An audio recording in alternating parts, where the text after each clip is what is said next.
ઊંચા કોટડા પછી એવા ચોટીલા પછી અસલમાં તો રાજસ્થાનની ધરતી મેવાડ ની ધરતી ઊંઠ અને મેર નામનો ડુંગર હતા 100 મહિનાથી નિંદન આધીન 100 મહિનાથી ભગવતી ભૂતી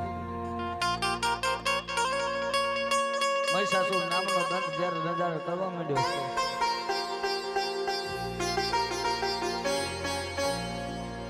કે બાપ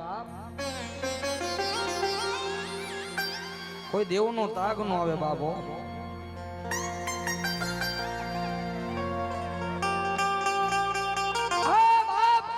મારી ભૂખરા ડુંગરની દેવ એટલું બોલી દી જો કદાચ મહિષાસુર નામના દંતને જમના પગની ઠોઠ મારું ભલા ભલા એકવી જો કદાચ સોટાડી નો દઉં ને તરી આ બાપ મેવાડની ધરતીની માથે હું સામટ દેવ નું